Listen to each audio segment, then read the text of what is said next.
All right, everyone, how do we feel about cotton as decoration? Personally, for me, it doesn't feel great. On September 24th, 2025, Serena Williams was spotted in New York City, rolling through the city's luxury scene while backing her close friend Kim Kardashian at a Skims launch event. She was staying at a high-end five-star hotel when she decided to jump on Instagram and drop a quick story that instantly set social media buzzing. So actually, it feels like no polishing for cotton, natural.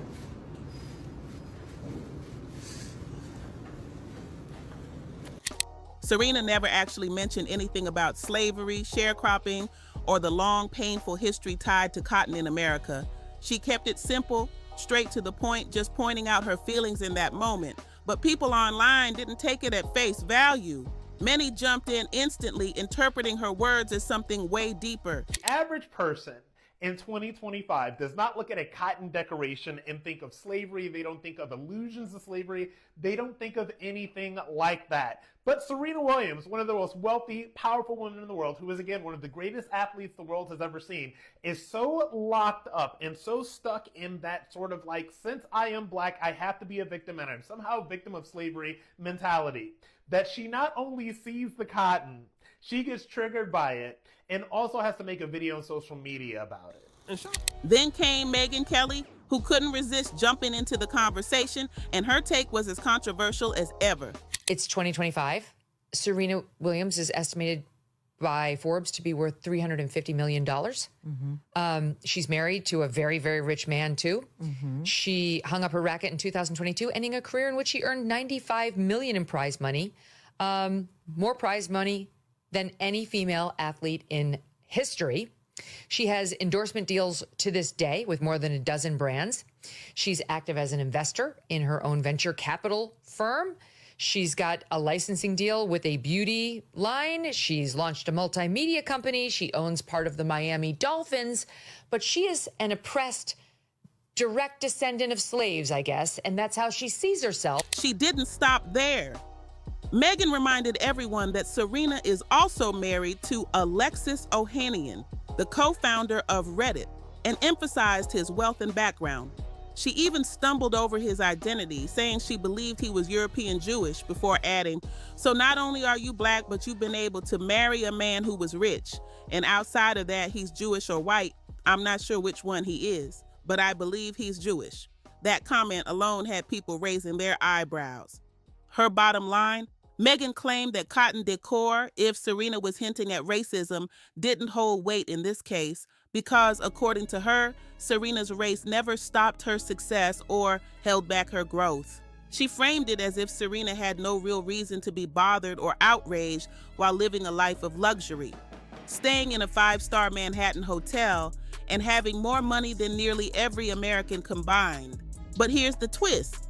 While Megyn was pushing that argument, plenty of other people online were pointing out something else entirely, sparking an even louder debate. Another voice in the debate came from someone who brought up a moment from Serena's past that still sparks discussion today.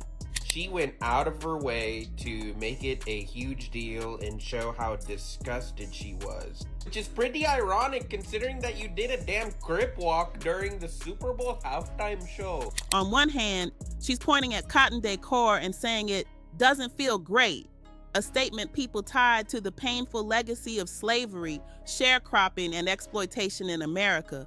But on the other hand, she once embraced a dance born out of gang culture, something that brings its own heavy baggage. Gang violence is very real, and plenty of folks live through it. If Serena can brush off the realities of gang violence by celebrating a move like the Crip Walk on one of the biggest stages in the world, why call out cotton decor as a symbol of racism?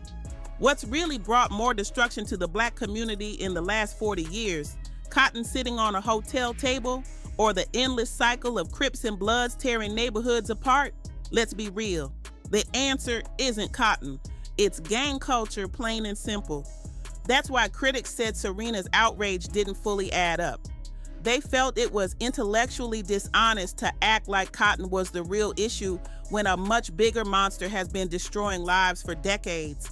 And honestly, a lot of people admitted they agreed with that point, that it's easy to point at decor, but it's harder to confront what's happening in the streets every day. And then came the TikTok comments. One user completely shifted the energy, saying, "I'm triggered by the blonde hair she was wearing. Woo." Another piled on, reminding everyone, "Don't forget the blonde wig. Woo."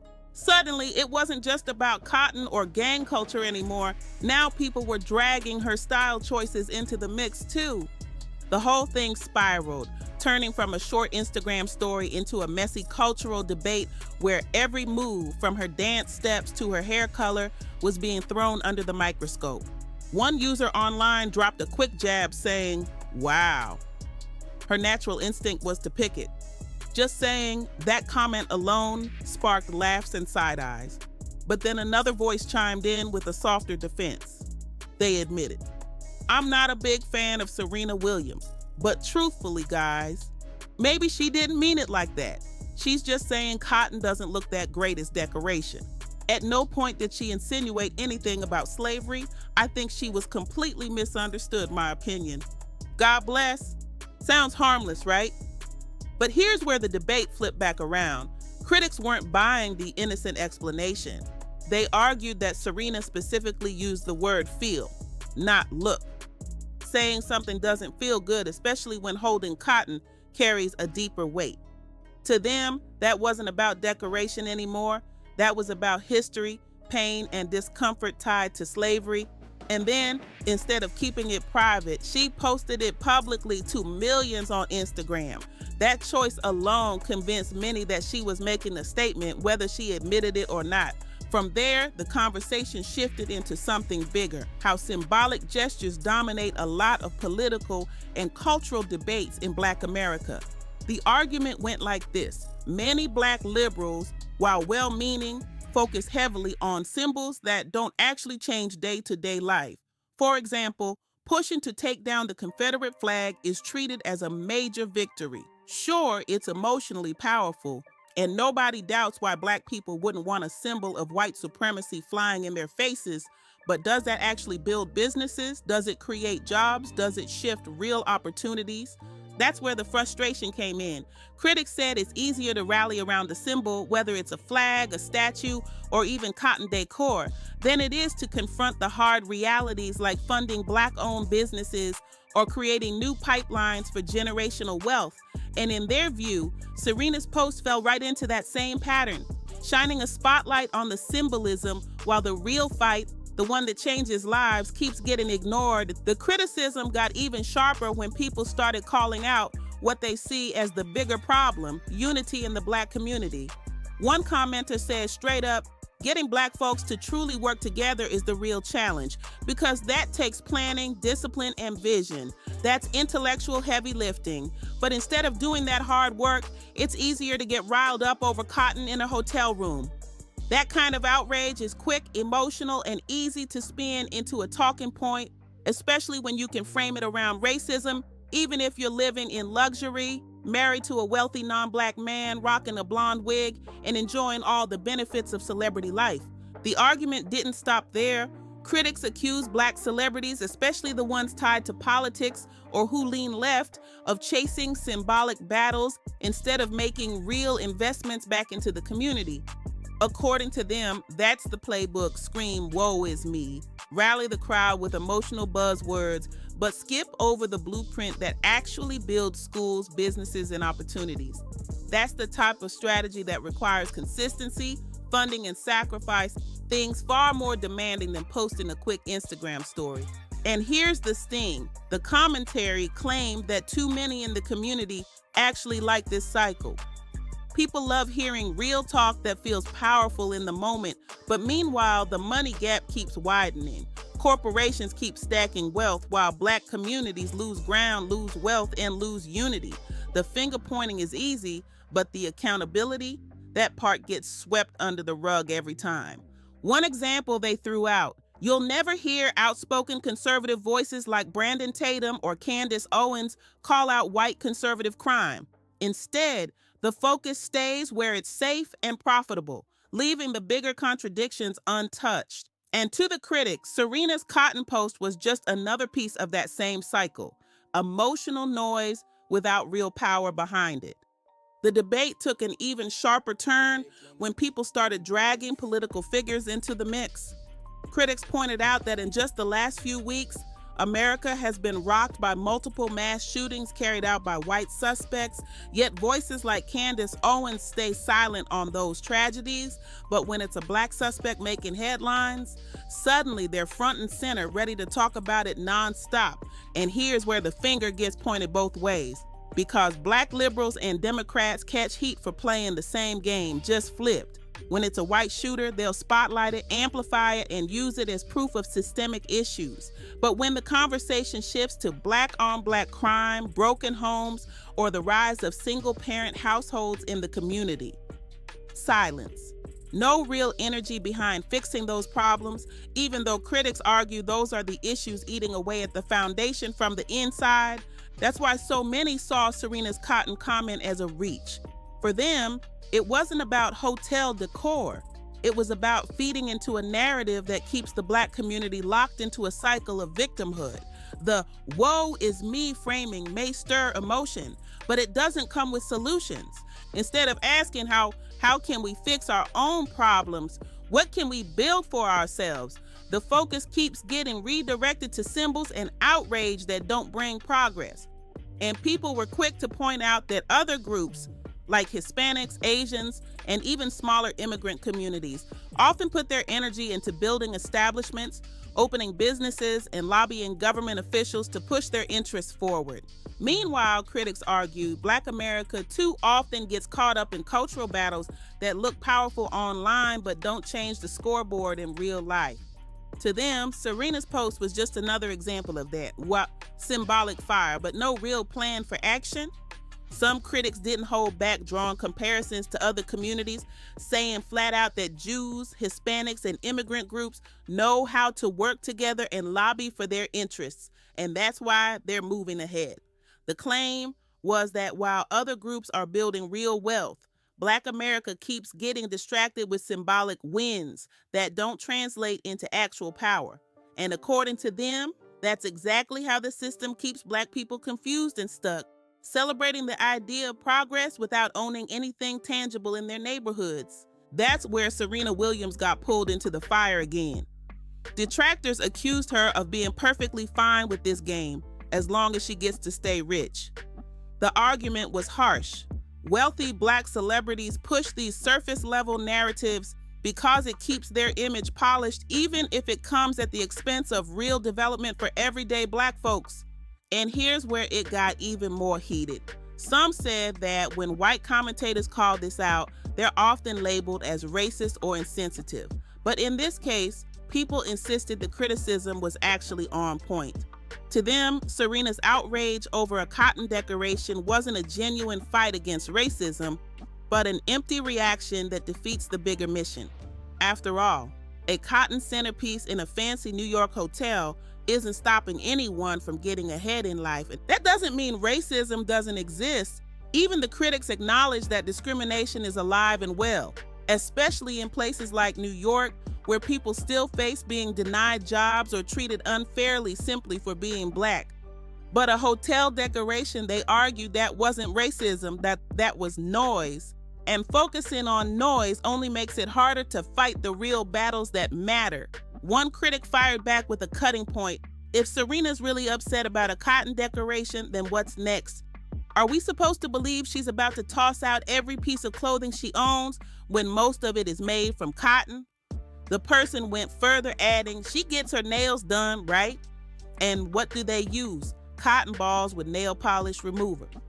Does she have a problem with that? Of course not. The argument was that Serena isn't anti-cotton in practice, so her outrage at the hotel display felt inconsistent and performative. That's where the conversation took an even sharper, more personal turn. Critics argued that these kinds of symbolic triggers do more harm than good because they make the Black community look like it's focused on petty issues. And when that happens, the larger society just stops taking those concerns seriously. From there, things got really messy.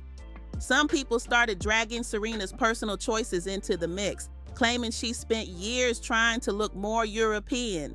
They accused her of allegedly using Ozempic, of undergoing skin lightening procedures, and of getting various cosmetic surgeries to chase a white woman aesthetic. Whether true or not, these claims spread fast online, and they painted her as someone caught between two worlds.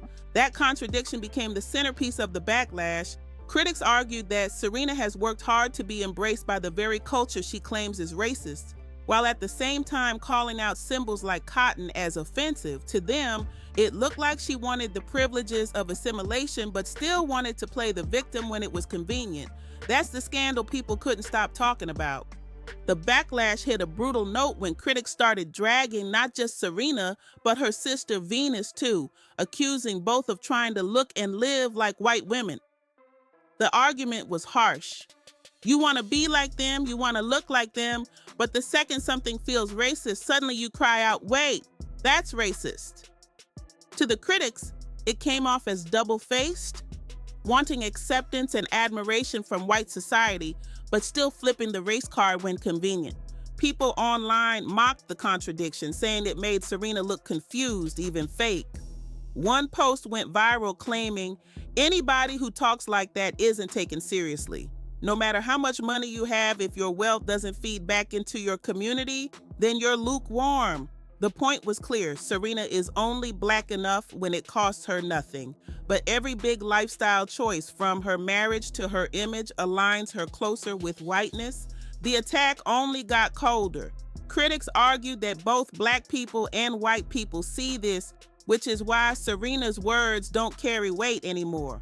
They said no one views her as a real voice for the culture, but instead as someone who plays both sides depending on what suits her image. Some even labeled her a joke, claiming the powerful elite knows she and other celebrities like her are no threat. In their eyes, no matter how much money Serena stacks, none of it translates into helping her people move forward. The harshest critics went as far as saying she's only valuable as a figure for white audiences, never as a leader for Black America. So Serena Williams walks into a hotel and she finds a vase like this one right here, right there, accompanied with some good old cotton. And according to Serena, when she saw this said cotton, she felt uncomfortable. Now, I'm no agriculturalist, but I do believe that cotton is not necessarily dangerous, right? That's my understanding. Maybe I just don't know enough about cotton, but that's just sort of my own limited perspective on that one. So I would assume that the reason why she felt uncomfortable would be for another reason. Now, as far as that goes, I would assume it's because cotton is oftentimes associated with a certain time in history when folks were not walking into hotels with the cotton, but instead picking it. And to that I say, dear sister Serena, cotton existed long before antebellum slavery, and it has existed long after, right? Now, cotton's gotten a bad rap, but most of us engage with it on a daily basis. So sis, I'm just gonna tell you right now, don't worry about the cotton, you will be fine. There's plenty more to worry about than the cotton in the vase. It's gonna be okay. Okay, so I think I'm following the story. Serena Williams was in her hotel and she noticed there was like this floral arrangement that used cotton, and she found it offensive. She said, why is this cotton here? Like slave days picking cotton. And she posted this and everyone was like, girl, get a grip. Look at your life. Look at your blonde wig. Why are you worried about the floral arrangements? Now, do you think that's just what the comments were? That's not coming from my head. Do you think that she is right to be offended? I personally do not. I don't think that you're looking at a floral arrangement and that suddenly draws the dots to slavery. we use cotton balls, or clothes are made of cotton. I mean, maybe that's not an apples to apples comparison, but people were really digging in, saying like, look at your life. Like, your own life doesn't warrant you to be complaining about the floral arrangements with the cotton on it. What do you guys think? I mean, sometimes I'm a little too blasé about things, so maybe I'm wrong, but let me know your thoughts.